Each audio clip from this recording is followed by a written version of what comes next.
Alrighty, y'all, this is Connor Wardle back here with another reptile care video. What I'm doing in these videos is I'm kind of going over some of the kind of rare or uncommon species that I keep in captivity, kind of sharing some captive husbandry notes for what has worked in my experience, and just helping you guys out if you guys want to learn about some of these different species. As I go through the kind of rare or uncommon species, I'm going to slowly transition into the more common stuff. And just kind of help you guys out if you guys like my channel. So anyway, yeah. So let's get into it. This right here, this is a Louisiana milksnake. That's what we're going to be talking about here in this video today. This is my female. She's from Burleson County in East Texas. So yeah, anyway, let's get into habitat and native range. So the native range for these guys being called the Louisiana milksnake. They are native to Louisiana. They're also found in southwestern Arkansas, extreme southeastern Oklahoma, as well as East Texas. This female, like I said, she is from East Texas. This is what I would consider a more pure Louisiana milksnake here. They oftentimes do integrate with your red milk snakes, your Cisplia red milk snakes, or gentilis, your Central Plains milk snakes. And then as you get further south into Texas, you're going to find these guys integrating with amaura. No, not amaura, sorry, annulata. Annulata, the Mexican milk snakes. Yeah. So, yeah, as far as habitat goes for these guys are found in kind of woodland habitats, often found underneath rotting or decaying wood, and pretty humid environments where they can kind of easily dig through that substrate layer there underneath logs and stuff like that, looking for small rodent dens to raid. And I wouldn't be surprised if these guys would eat amphibians as well. And I do know that they do have a taste. Some of these do have a taste for skinks, so they do eat some of the different skink species out there in their native range.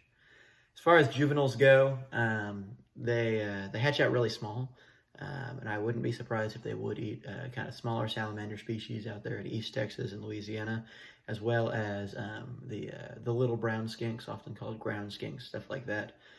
They typically have a taste for ground skinks whenever they hatch out. So yeah, that kind of covers their kind of habits in the wild. As far as captive care goes, these guys aren't super difficult. Once you get them feeding on rodents, they're not super difficult. And it's pretty similar care compared to other North American milk snakes. I keep these guys on a heat pad with a thermostat set to about 80 degrees. And I keep them on aspen bedding. They do just fine on that. I do provide a shed box for these guys just because they do kind of come from a more humid environment. But they have been shedding normally, no issues with any of that. As far as diet and feeding goes in captivity, adults, they typically don't eat anything much larger than a hopper. This female here, she's feeding on hopper mice, pre-killed. My male only eats live. He's been kind of picky about what he eats. So I've got him on fuzzy mice. He eats 3 fuzzy mice at a time, and he's doing well on that. But yeah, as far as juveniles go, like I said, they do hatch out pretty small, oftentimes in the wild, feeding on those ground skinks. And a lot of times those aren't as readily available, which is why not a lot of people are working with these guys in captivity. The majority of the people that I do know that do keep and produce amaura here, they're going to be kind of tube feeding their animals. You can tube feed them with carnivore care, or the Gerber's baby food. The chicken baby food is what I use for some of my smaller, pickier snakes.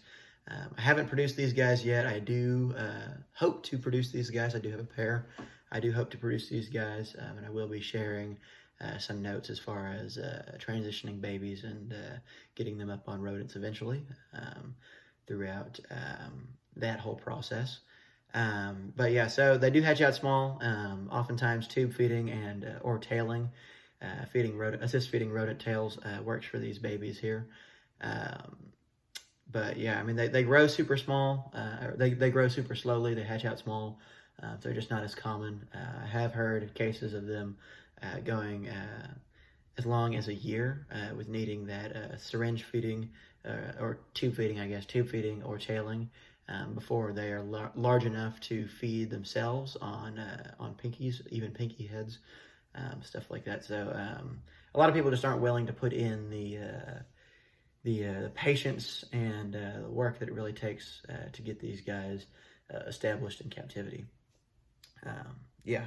As far as other notes that I have for these guys, I mean, they're pretty similar to any of the other North American milk snakes. I don't really see any major differences as far as captive care goes. I do enjoy keeping these just because I've got a full U.S. native